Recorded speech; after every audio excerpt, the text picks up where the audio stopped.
Please join me in welcoming Sean Hall.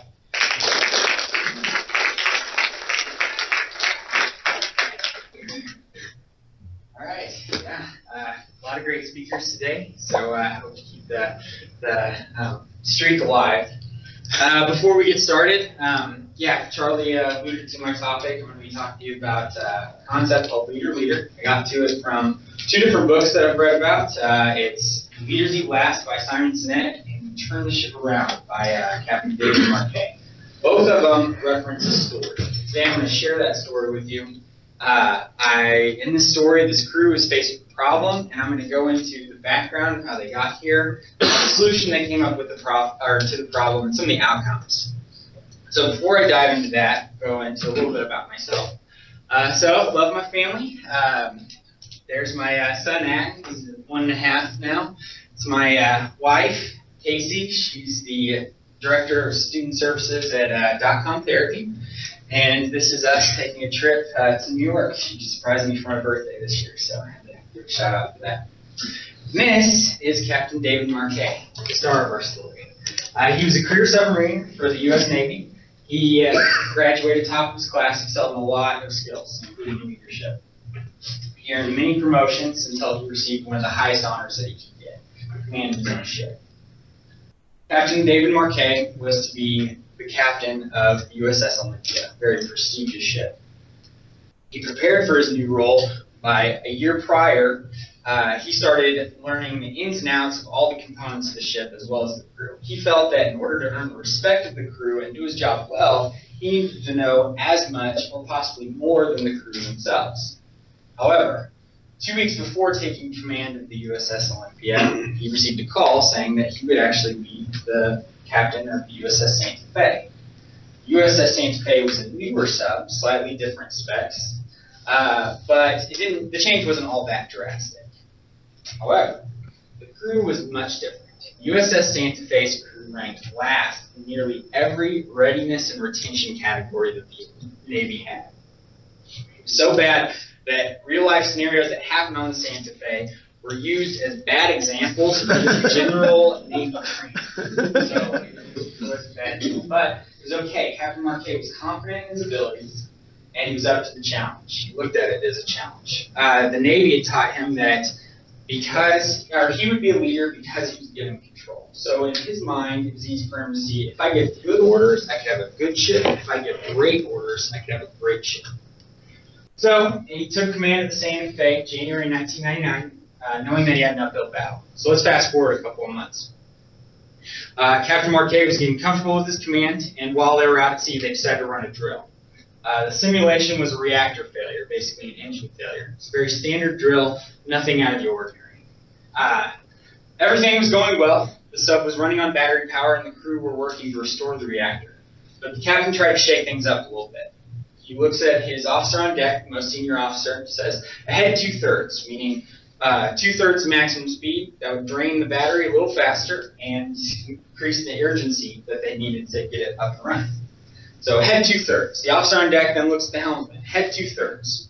But nothing happens. The speed, the direction, nothing changes. The captain looks over to the helmsman, who's sitting uncomfortably in his chair a little bit, and says, helmsman, why did you not execute the order? So, there is no 2/3 setting. Captain Marquet had studied for a ship that had a 2/3 setting. The one that he was on did not. So caught off guard by this, he looks at the officer on deck and said, did you know there was no 2/3 setting? The officer on deck said, yes, sir. Caught him more off guard, he said, why did you issue the order? Because you told me to. It's at this moment that Captain Marquet realized that he was trained for another ship and his crew were trained for compliance. On a sub, this is a problem with really dangerous consequences. He was getting comfortable issuing orders, his crew were getting comfortable blindly following. He was reinforcing a hierarchy that he was already questioning early throughout his career. He referred to it as the leader-follower. The leader-follower dynamic, Captain Marquet states that he sees this sort of behavior.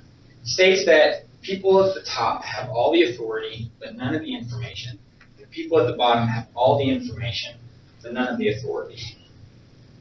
So from this point forward, he vowed to keep his mouth shut while he was on board. He wanted to turn the dynamic from one captain barking orders at 135 passive followers to having 135 active, passionate, and motivated leaders, all proud of what they were doing. In order to do that, he needed to change it from a leader-follower dynamic to a leader-leader dynamic. In his book, Turn the Ship Around, David Marquet talks about several practical ways that we can do this.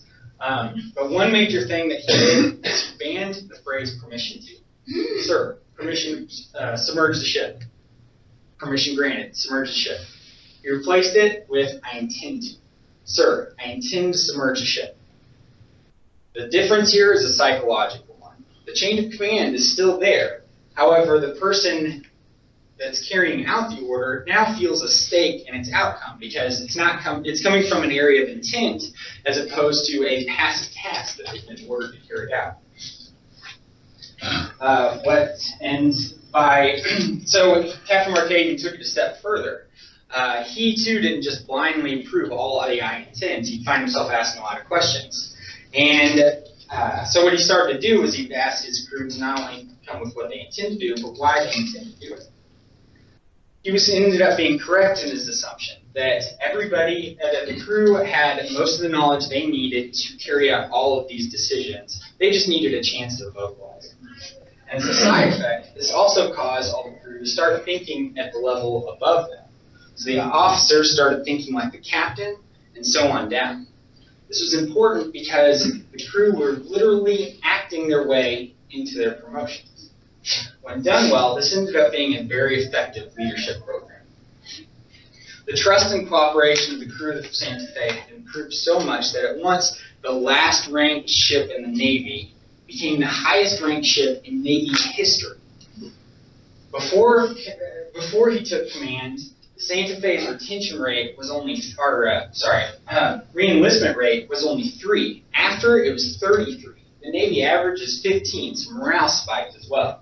And on average, as for the leadership program, on average, 2 to 3 officers after a tour get promoted. 9 out of the 14 officers of the Santa Fe went on to command their own ships. So they were a leadership exporter as well. So what did we learn?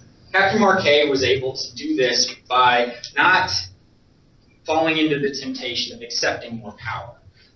He instead shared his power. He empowered those around him and made a decision not to be the smartest person on ship.